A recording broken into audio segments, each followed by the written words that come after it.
Local and regional rally drivers will have to up their game to make a mark in the World Rally Championship Safari Rally in June. After the Equator Rally, that was a test for the Safari Rally, the drivers know they have to prepare for all conditions and tackle the different terrains with a lot of skill. Our very own Michael Kinyu with that story on the rally.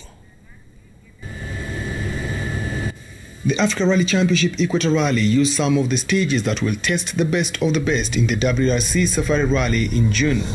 For those who have not competed in the Safari Rally and those who have experience of the same, it is a tough challenge that tests the driver's skills and the power of the manufacturers. But yeah, it's been extremely challenging. Every kilometer, every couple of kilometers, the surface changes, the grip changes. It's really a challenge. Different weather conditions, especially heavy rains, changed the game plan.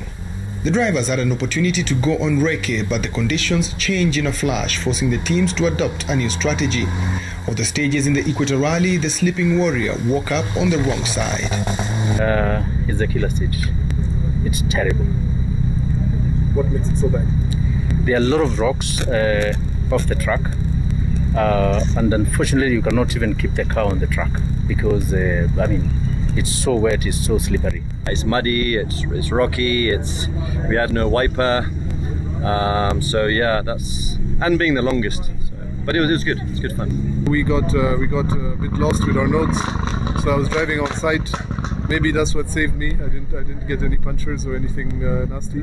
Rocks are there, but if you're careful enough, you can make it through, or you just reduce your pace towards the end a bit, and you'll make it through.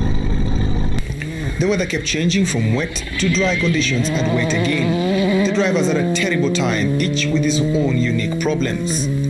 As you can hear, our car has got problems there.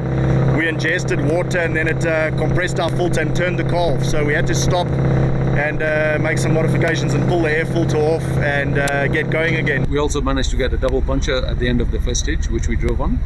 And we had 2 more stages to do after that, so obviously we had to take caution and make sure the car comes back here on 4 wheels, because if we had 1 more puncture, then we'd be out of the rally. We had 2 punches, one in the first stage, one in the last stage. We then broke a control arm just over the rockery, so to drive it on transport was a bit difficult. I think we stalled 3 times in the mud, but otherwise the car is back in one piece. We just want to check some transmission issues which seem to have disappeared right now, but still we'll check it. The WRC Safari Rally will spice it up with additional stages that will push the drivers to the limit. The Safari Rally living up to its billing as one of the toughest in the World Rally Championship circuit. Michael Kinyu for Citizen TV.